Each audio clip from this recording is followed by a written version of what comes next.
नमस्कार, आप सभी का स्वागत है हमारे कार्यक्रम में। दर्शकों, सावन का महीना शुरू हो गया है और इसके शुरू होते ही हमारे दिमाग में एक सुंदर सी तस्वीर बन जाती है, जिसमें होती है चारों तरफ हरियाली, बारिश के रिमझिम फुहारे और मिट्टी की सौंधी सौंधी खुशबू। और यही वो मौसम है जो अपने साथ लेकर आता है ढेर सारे त्यौहार। जी हाँ, हरेली हो या नाग पंचमी हो, शिव जी की आराधना हो या कृष्ण जी के जन्म का उत्सव, ये सब इसी मौसम में तो आते हैं। तो आइए आज हम बात करेंगे इन्हीं सब त्योहारों के बारे में, और इस विषय पर बात करने के लिए हमारे साथ मौजूद हैं डॉक्टर सविता मिश्रा जी, जो डिग्री गर्ल्स कॉलेज में प्राध्यापिका हैं, और साथ ही मौजूद हैं साहित्यकार गीता शर्मा जी। आप दोनों का स्वागत है हमारे कार्यक्रम में। नमस्कार गीता जी, हम आपसे जानना चाहेंगे कि सावन का महीना कब शुरू होता है और इसमें क्या कुछ खास होता है। देखिए प्रीति जी, धन्यवाद पहले तो जी। और जैसा कि आपने कहा कि सावन के आते ही बारिश की फव्वारें शुरू हो जाती हैं, पतझड़ से जो है फिर से हरियाली छा जाती है, फिर अंकुरन होता है, चारों तरफ हरियाली हरियाली नज़र आती है, तो हम सब इसका स्वागत तो करते ही हैं। जी। साथ में जो लोक पर्व जो लगातार आते रहते हैं, जो कि हमारे ग्रामीण परिवेश का एक हिस्सा है, जिसे हम बहुत ही उल्लास के साथ मनाते हैं, तो इन सब पर्वों का जो लगातार आना होता है, तो ऐसा लगता है कि सावन कब आए और कब हमें खुशियाँ जो है समेट लें। तो ये आषाढ़ के जाते ही रथ यात्रा जैसे ही समाप्त होता है, सावन की बौछारें जो है शुरू होती है, उसके बाद त्यौहार का आगमन होता है और हम बहुत ही प्रसन्नतापूर्वक इस सारे त्यौहार का आगमन का इंतज़ार करते रहते हैं। और निश्चित रूप से हम सभी भी अभी आने वाले जो त्यौहार हैं उसके लिए हम बिल्कुल तैयार हैं और एक साथ मनाने के लिए कि कब आए सावन और हम सब इकट्ठे हुए और एक साथ जो है खुशियाँ मना पाए। जी बिल्कुल। सविता जी, हमें ये बताइए कि सावन और भादों में वैसे तो बहुत सारे त्यौहार आते हैं, लेकिन छत्तीसगढ़ में मुख्य रूप से कौन से त्यौहार मनाए जाते हैं? जी धन्यवाद प्रीति जी। सावन और भादों में त्योहारों का सिलसिला शुरू हो जाता है। सावन का माह हमारे लिए बहुत ही महत्वपूर्ण होता है जी। क्योंकि इसमें वर्षा की रिमझिम फुहारें प्रकृति के सौंदर्य को कई गुना बढ़ा देती हैं। इस काल में इस समय शिव की पूजा और शक्ति की आराधना का बहुत विशेष महत्व है। ये कहा जाता है कि शिव शक्ति की पूजा से अभिष्ट फल की प्राप्ति होती है और यही कारण है कि सर्वत्र इस महीने में शिव की आराधना की जाती है। जी। ये मान्यता है कि आषाढ़ मास में देवशयनी एकादशी से भगवान विष्णु योग निद्रा के लिए क्षीर सागर चले जाते हैं और देवउठनी एकादशी तक क्षीर सागर में आराम करते हैं। तो संसार को संचालित करने का जो दायित्व है वो शिव के ऊपर रहता है। और ये कहा जाता है कि शिव सावन के मास में प्रकृति में हर जीव जंतु में संचरित होने लगते हैं। हर तरफ शिव शिव की पुकार होने लगती है, आराधना होने लगती है। इसके पीछे मान्यता है, इसके पीछे धार्मिक कथा है। मैं आपको बताना चाहूँगी बालक मार्कंडेय के संबंध में, जहाँ ये दर्शाना चाहूँगी कि किस तरह से शिव के मंत्र में शक्ति है। ओम नमः शिवाय, ये तो हम मंत्र जाप करते ही हैं। साथ ही साथ उस बालक को देखिए जो बहुत 12 साल का छोटा सा बालक जो शिव भक्ति में लीन रहता है, किस तरह से जब उसकी मृत्यु करीब आती है, यमराज आ जाते हैं, हाथ को पकड़ लेते हैं, तब मार्कंडेय कि शिव के लिंग से लिपट जाते हैं और लिंग से आवाज़ आने लगती है, ध्वनि आने लगती है, मंदिर कांपने लगता है। जी। और वह मंत्र त्रयंबकम यजामहे सुगंधि पुष्टिवर्धनम वर्करूकमीव बंधनात् मृत्युर्मुक्षीमामृताम, यह शक्तिदायक जो मंत्र है यमराज को भी निराश कर देता है। यमराज लौट जाते हैं, बालक जो है वो जीवित हो जाता है, शिव भक्ति में लीन होता है। तो यह महिमा है सावन की, यह महिमा है शिव की, यह महिमा है शिव और शक्ति की। जी।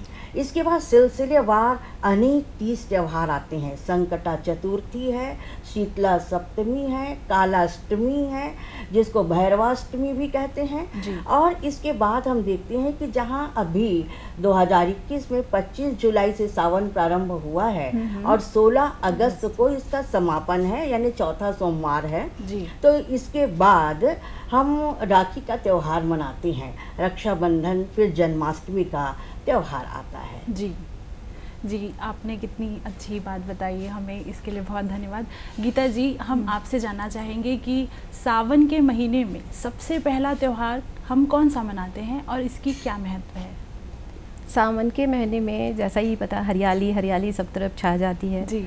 और सबका मन जो है मतलब प्रफुल्लित हो जाता है। इसके पहले जो है, जैसे ही आषाढ़ जब आता है तो लोग थरा मतलब धान बोने का जो प्रोसेस है वो चालू हो जाता है। तो धान जब बड़े हो, जब अपने मतलब पूरा थरहा जैसे काम कंप्लीट हो जाता है, मैंने धान की बुआई, उसके बाद यह हरेली एक पहला त्यौहार होता है जो ग्रामीण इलाकों में बहुत ही उल्लास के साथ मनाया जाता है।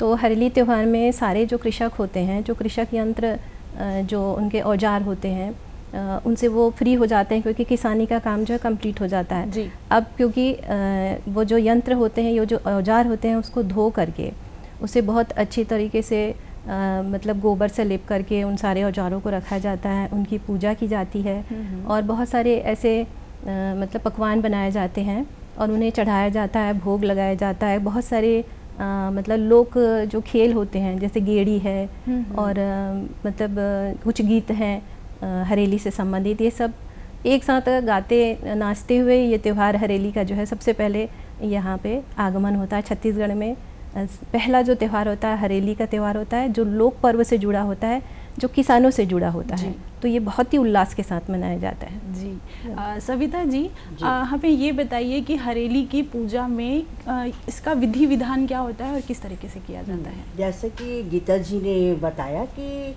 हरेली हरियाली अमावस्या जी से इसका प्रारंभ होता है। ये बहुत ही लोक संस्कृति का यह त्यौहार है। गाँव में इसका महत्व बहुत अधिक है। हरियाली अमावस्या के दिन जो कृषक हैं वो अपने खेतों के जो औजार हैं, जिसमें रापा है, कुदारी है, हल है, इसको धोकर और उसकी पूजा करते हैं। यानी इस त्यौहार में ग्राम देवता की और कुल देवता की पूजा की जाती है और गुड़ का चीला बनाया जाता है, गेड़ी नृत्य किया जाता है, हरियाली के गीत गाए जाते हैं और इस तरह इसका बहुत ज़्यादा महत्व है। इसके पीछे अनेक मान्यता है। इस दिन प्रातः काल नीम और कील मुख्य द्वार में लगाने की प्रथा है। इससे ये माना जाता है कि जो नकारात्मक ऊर्जा है वो घर में प्रवेश न कर पाए। लेकिन इसके पीछे वैज्ञानिक कारण भी है। वो ये है कि वर्षा काल में नदी, नाले, तालाब पानी से भर जाते हैं, घर के आसपास की नालियाँ भी भर जाती हैं, उसमें वायरस हो जाता है और वह वायरस हमको स्वास्थ्य में हानिप्रद ना हो, इसलिए हम नीम और कील को लगाते हैं। यह हमारा वैज्ञानिक जो है उसका ध्येय है, लक्ष्य है। एक बात और मैं बताना चाहूँगी कि हरियाली अमावस्या के दिन ये कहा जाता है, जो कि एक अंधविश्वास है। एक लोक प्रचलित एक बातें हैं। ये कहा जाता है कि इस दिन विशेष रूप से मंत्र की साधना की जाती है, जैसे कि पीलिया जिसको हो गया उसको झाड़ना, सांप या बिच्छी जो काट दे उसको उतारना, ऐसी अनेक बातें हैं। तो उसमें मंत्र साधना की जाती है। अब इसमें इसको हम अंधविश्वास कह सकते हैं, लेकिन वैज्ञानिक तथ्य यह है कि इस दिन हरियाली और धरती की पूजा की जाती है। जी, मुख्य रूप से प्रकृति की ही पूजा का एक रूप है, पूजा इस दिन की जाती है। जी। गीता जी, हमें ये बताइए कि इसके बाद हरेली त्यौहार के बाद आता है नागपंचमी का त्यौहार।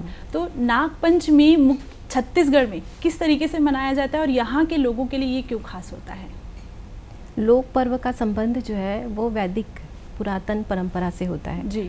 और कहीं ना कहीं देखिए, जैसे अमृत मंथन हुआ, वासुकी नाग हुए, बहुत सारे पाताल लोक में भी बहुत सारे नागों की पूजा की जाती है। इसी तरीके से ये जो परंपरा है, शायद वैदिक पुराने परंपरा को ही हम जो है निभाते चले आ रहे हैं। और नाग पंचमी का त्यौहार इसलिए ज़्यादा इम्पॉर्टेंट होता है क्योंकि हम पशु पक्षी प्राकृतिक पूजा जिसे कहते हैं, ये वैदिक मतलब वेदों पुराणों में भी इसका पूरा उल्लेख है। और मतलब नागों की जो पूजा है वो बहुत ही पवित्र भाव से की जाती है, क्योंकि ग्रामीण परिवेश में या किसानों के द्वारा जो फसलें जब पकते हैं तो चूहे का एक अचानक से आगमन होता है, वो बहुत फसल खराब करते हैं। वो नाग ही होते हैं जो फसल को बचाते हैं, चूहे को अपना भक्षण भोजन बना करके। दूसरा, बरसात का समय आता है तो बेचारे जो नाग होते हैं उनके बिल में पानी भर जाता है, वो बाहर आ जाते हैं। निश्चित रूप से बाहर आएंगे तो उनका जो विष है वो भी इस समय ऐसा होता है कि बहुत तेज रहता है। तो उनसे बचाने के लिए, अपने परिवार को बचाने के लिए ऐसे पूजा पाठ जो हम प्राकृतिक रूप से या परंपरा रूप से जो हम मानते हैं कि कोई भी हमें नुकसान न पहुंचाए, हम यदि उन्हें प्रार्थना करें, उनके भोजन उनके स्थान तक पहुंचा दे तो निश्चित रूप से वो बाहर नहीं आएंगे और हमारे परिवार को किसी भी तरीके से क्षति नहीं पहुंचाएंगे। किसानों के लिए तो ये बहुत सौभाग्य की बात रहती है कि नागों का पूजा करके उसे सही और सम्मानजनक तरीके से यदि व्यवहार किया जाता है, किसी भी हो, चाहे जानवर हो चाहे इंसान हो, सभी जो है मान सम्मान के भूखे होते हैं, तो निश्चित रूप से वो हमें क्षति नहीं पहुंचाते हैं। तो ये नागपंचमी का रहता है। इस दिन गोबर वगैरह लिप करके, गोबर से ही, यदि ऐसे तो रहता है कि ग्रामीण परिवेश में नाग जो रहता है उसकी ही पूजा करते हैं, पर शहरी परिवेश में ऐसा हो गया है कि गोबर से नाग का चित्र बना करके उसे वहीं पे उनका फूल जैसा भी पूजा करना चाहें, अपने दैनिक रूप से जो पूजा करते हैं उसी तरीके से। और निश्चित रूप से कच्चा दूध और लाई ये ज़रूर भेंट करते हैं और हम अपनी संपन्नता की और उनके मान सम्मान को प्रणाम करते हुए उन्हें अपने घर पे रहने के लिए, अपने घर में रहने के लिए, निवास करने के लिए और हमें जो है बाकी क्षतियों से बचाने के लिए ये पूजा की जाती है। जी, बहुत अच्छी जानकारी। ऐसा सुनने में आया है कि अखाड़ों में कुश्ती का भी आयोजन होता है। हाँ, अखाड़ों में कुश्ती का भी आयोजन होता है। इसी के साथ ही हम एक छोटा सा विराम लेते हैं और जल्द ही मिलेंगे आपसे इस विराम के बाद। ठीक था अभी? हमको मंडी जाना है। ऐसे क्या देख रही हो? अरे दहेज में स्कूटर आया है, ये बात पे इतराना जरूरी नहीं है, हमारा काम जरूरी है। अरे 4 क्लास का पढ़ लिए, भाव खा रही हो? अंदर जाओ। चलो। भाव कहाँ खा रहे? भाव तो दिए हैं। दहेज दिए हैं मतलब भाव दिए हैं। खरीद लिया है आपके बेटे को। इज्जत से पूछेगा तो मिलेगा यूज करने, स्कूटर भी और बेटा भी। पढ़ेगी बेटी तभी तो बढ़ेगी बेटी। चलो।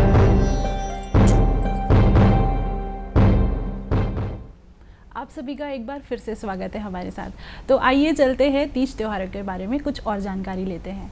सविता जी, नाग पंचमी के त्योहार के बाद हम कौन सा त्योहार मनाते हैं? जो जैसे राखी का त्योहार आता है, राखी के त्योहार के बारे में हमें कुछ बताइए कि इसकी क्या मान्यता होती है?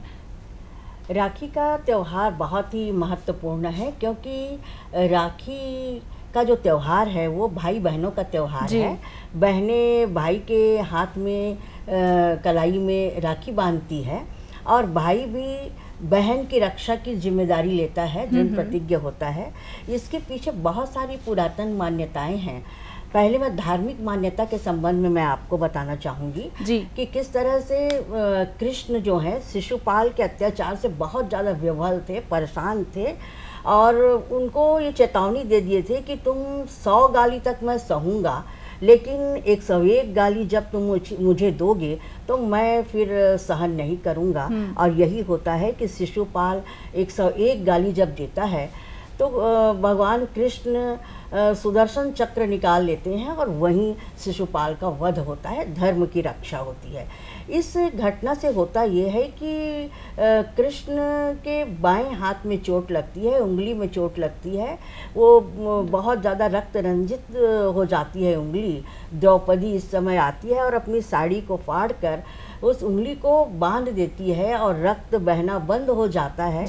कृष्ण उसी समय द्रौपदी को अपनी बहन मान लेते हैं और धर्म की रक्षा करते हैं। पांडव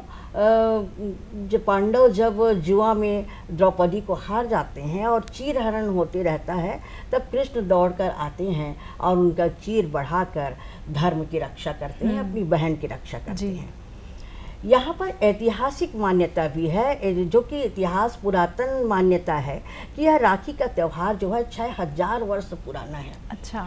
और यह जहाँ पर हम आर्यों की बात करते हैं, जहाँ आर्य संस्कृति की बात करते हैं, जहाँ सिंधु घाटी सभ्यता की बात करते हैं, तो वहाँ से राखी का त्यौहार प्रारंभ होता है। और जहाँ हम मुगल साम्राज्य की बात करते हैं, मुगलों के आक्रमण की बात करते हैं, तो वहाँ एक हम कहानी पाते हैं कि चित्तौड़गढ़ की जो रानी जो कलावती थी और चित्तौड़ के राजा की विधवा थी, और वो बहुत परेशान थी कि किस तरह से मैं प्रजा की रक्षा करूं। तब वो सोचती है कि इसका एक ही उपाय है कि राजा जो हुमायूं है, जिसका वर्चस्व था, उसका शासन काल था, क्यों न मैं उसे भाई बना लूं। और वो रक्षाबंधन हुमायूं के पास भेजती है और हुमायूं उसको स्वीकार करते हैं और कर्णावती को वो अपनी बहन बना लेते हैं और धर्म की रक्षा करते हैं और प्रजा का पालन करते हैं और उसकी रक्षा करते हैं। तो ये सब धार्मिक मान्यताएं हैं और इसलिए आज यह लोक में यानी पूरे संसार में राखी का त्यौहार जो है बहुत हंसी खुशी से मनाया जाता है। जी, राखी के बारे में इतनी अच्छी जानकारी देने के लिए धन्यवाद। गीता जी, एक बात मैं आपसे पूछना चाहूँगी कि राखी के साथ ही सावन का महीना भी ख़त्म होता है और भादों की शुरुआत होती है। तो भादों के महीने में आने वाले सबसे पहले त्यौहार कजरिया तीज के बारे में हम आपसे जानना चाहेंगे कि इसकी क्या खास बात होती है और इसे किस तरीके से मनाया जाता है। सावन के महीने के बाद जो भादों का आता है उसमें छत्तीसगढ़ में स्पेशली जो है ना वो हरिताली का व्रत होता है। उसके पहले जो है आपने कहा कजरिया तीज के बारे में। कजरिया तीज जो है एक्चुअली जो एक समूह के द्वारा, जिसे मारवाड़ी वो कह सकते हैं, उनके द्वारा बहुत अच्छे से हर्षोल्लास से मनाई जाती है। वो लोग मतलब मेहंदी रचा करके, 16 श्रृंगार करके, हरी हरी साड़ियाँ पहन के झूला झूलते हैं, भरपूर इस तीज का आनंद लेते हैं। और मेरे ख्याल से शिव पार्वती जी की पूजा तो हर जगह तीज में होती ही है, वो भी उनके द्वारा भी किया जाता है। हमारे इधर जो मनाई जाती है भादों में जो आता है हम लोग का तीज, हरिताली का व्रत, वो मेन होता है। वो बहुत ही एक कड़ा उपवास होता है जिसमें निर्जला सभी महिलाएं निर्जला व्रत रखती हैं। शिव पार्वती की पूजा तो उसमें भी होती है, पर हमारे यहाँ एक जो परंपरा है कि ये जो त्यौहार है वो हमेशा मायके में मनाई जाती है। तो हर ये भादों का, ये तीज, ये सारे जो तीज त्यौहार पे हमेशा जो है शादीशुदा लड़कियां जो पहले जो जाई रहती हैं तो इस दिन का इंतज़ार करती हैं वो कि कब मेरे घर से मेरे भाई भतीजे जो मुझे लेने आए तो मैं अपने पिता के पास जाके मिलूं और उनके साथ कुछ समय व्यतीत करूं। दूसरी एक और तीज मनाई जाती है वो है तीजा जगार। तीजा जगार जो है वो आदिवासी यानी बस्तर बाहुल्य क्षेत्र में ये मनाई जाती है। अच्छा। इसमें मेन ये होता है कि गुरु माएँ जो है वो 50,000 से लेकर के 75,000 ऐसी कविताओं को वो मौखिक रूप से, जो कभी वो पढ़ी लिखी नहीं होती पर वाचिक परंपरा से उनको परंपरा में आए हुए रहता है। अच्छा। तो वो बस गुनगुनाती रहती हैं और आदि शक्ति की पूजा करती हैं। उनका भी ऐसे मान्यता है कि दंडकारण्य क्षेत्र में पार्वती जी ने शिव जी की पूजा की थी और बेलपत्र चढ़ाया था, इसलिए ऐसी मान्यता है कि क्योंकि ये मैके में इन्होंने पहले पूजा की थी, तो हमारे छत्तीसगढ़ में जो तीज जो होता है वो सारी महिलाएं चाहे 90 साल की भी होगी वो भी अपने भतीजे, अपने भाई का इंतज़ार करती हैं कि कब मुझे मैके में लेके आएँ और हम जो है ये त्यौहार मनाएं। और ये त्यौहार जो है वास्तविक में मतलब ये कहना चाहिए कि हृदय से जो एक पिता का और भाई का जो आत्मिक प्रेम, जो जिन्होंने सविता जी ने जैसे रक्षाबंधन कहा, ये भी उसी तरीके का एक बंधन है जो परंपरा से जो है सब भाई बहन जो है निभाते चले आ रहे हैं और शायद हम इस संस्कार में आगे और भी ये पीढ़ी मनाते चले आएंगे। जी, ये तो हुई बात तीजा की, कजरिया तीज की, जिसमें पति पत्नी के प्रेम का ये भी रहता है, देखते हैं। इसके साथ ही एक त्यौहार आता है जिसमें माएँ अपने बच्चों के लिए व्रत पूजा करती हैं, जो छत्तीसगढ़ में मुख्य रूप से मनाया जाता है बहुला चौथ और खमर छठ, या फिर इसे हलषष्ठी भी कहा जाता है। इस त्यौहार के बारे में, इस व्रत के बारे में हमें कुछ बताइए सविता जी। बहुला चौथ और कमर छठ। बहुला चौथ व्रत के संबंध में मैं पहले बताऊंगी आपको कि यह संतान की आयु के लिए बहुला चौथ का व्रत जो है वो किया जाता है जी। और इसके पीछे अनेक धार्मिक मान्यताएं हैं। सबसे पहले मैं इसके पूजन की विधि मैं बताऊंगी कि बहुला चौथ में गाय की पूजा की जाती है, बछड़े की पूजा की जाती है और गाय के दूध को बछड़े को पिलाया जाता है और इसमें जौ का लड्डू बनाया जाता है और जौ के लड्डू को खाकर फिर व्रत का पारायण किया जाता है, व्रत तोड़ा जाता है। इसके पीछे एक कहानी है जहाँ पर ये कहा गया है कि विष्णु जी जब राम का अवतार लिए फिर उन्होंने कहा कि अब कृष्ण का अवतार लेना है उन्हें इस संसार में कला करने के लिए, नाट्य करने के लिए। तब उन्होंने कृष्ण का अवतार लिया। तब कामधेनु गाय जो है उसने कहा कि कृष्ण पृथ्वी पर चले जाएंगे तो फिर मैं कैसे भक्ति करूंगी, मैं किसकी भक्ति करूंगी। तो वह बहुला गाय बनकर वो भी पृथ्वी में आ जाती है और कृष्ण भक्ति में लीन हो जाती है। एक दिन की बात है, कृष्ण कहते हैं कि ये मेरे प्रति कितना प्रेम रखती है, कितनी मेरे प्रति भक्ति भावना है बहुला की। तब वो क्या कहते हैं, वन की ओर जब बहुला जाने लगती है घास चरने के लिए, तब कृष्ण सिंह बन जाते हैं जी। वनराज बन जाते हैं और बहुला को कहते हैं कि मैं तुम्हारा भक्षण करूँगा। तब बहुला कहती है कि हे जंगल के राजा, मेरा छोटा सा बछड़ा है, मैं उसको दूध पिला के आती हूँ, फिर तुम मुझे अपना आहार बना लेना जी। तो वनराज को लगता है कि ये सही बोल रही है और उसको जाने की अनुमति दे देते हैं। अब बहुला बछड़े को दूध पिलाकर आती है और कहती है कि वनराज मैं आ गई, अब तुम मुझे अपना आहार बना सकते हो। कृष्ण उसी समय अपने असली रूप में आते हैं और कहते हैं कि मैं तुम्हारी भक्ति से प्रसन्न हुआ, मांगो तुम क्या मांगना चाहती हो। तो बहुला कहती है कि ऐसी ही मुझे भक्ति मिलती रहे भगवान। तब कृष्ण कहते हैं कि इस पृथ्वी लोक में जब तक यह पृथ्वी है तब तक गौ माता के रूप में बहुला का व्रत जो है चौथ के दिन इस पृथ्वी में किया जाता रहेगा और इससे संतान की जो आयु है वो वृद्धि होगी और सभी को अभिष्ट फल की प्राप्ति होगी जी। दूसरा जो आपने सवाल किया कमर छठ जी, कमर छठ को हल छठ कहते हैं, इसको ललिहा छठ भी कहते हैं जी, क्योंकि इसमें लाल रंग के चावल जिसको पसहर का चावल कहते हैं छत्तीसगढ़ में, उसी से पूजा भी किया जाता है और उसी में व्रत में इसको ग्रहण भी किया जाता है, उपवास इसको फलाहार के रूप में। इस दिन होता यह है कि पलाश का पत्ता, जिरबिरी का पत्ता और गूलर की शाखा को लेकर हलछठ बनाया जाता है। वह हलषष्ठी देवी है और वह देवी जो है वो शिव और पार्वती का ही रूप है, जिसको कि हम हलषष्ठी के रूप में मानते हैं, हलषष्ठी देवी के रूप में जिसकी आराधना करते हैं।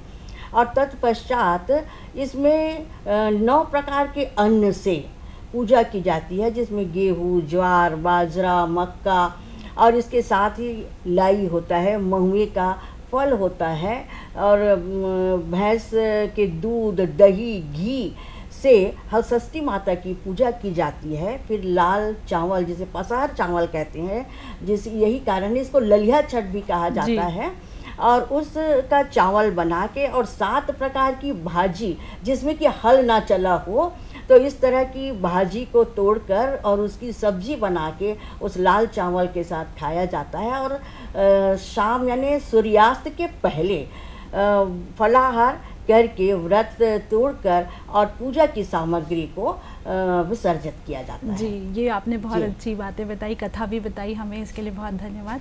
दर्शकों, इसके साथ ही हम इसके बाद मनाते हैं जन्माष्टमी का त्यौहार, और जन्माष्टमी के बाद आता है छत्तीसगढ़ का बहुत ही प्रचलित पोला और तीजा का त्यौहार। ये सारे त्यौहार हम बहुत ही उमंग और उत्साह के साथ मनाते हैं हमारे छत्तीसगढ़ में। तो इतनी सारी जानकारियों के लिए मैं आप दोनों का बहुत धन्यवाद करती हूँ और आप सबसे फिर जल्द ही मुलाकात करने के वादे के साथ आपसे विदा लेती हूँ। नमस्कार। नमस्कार।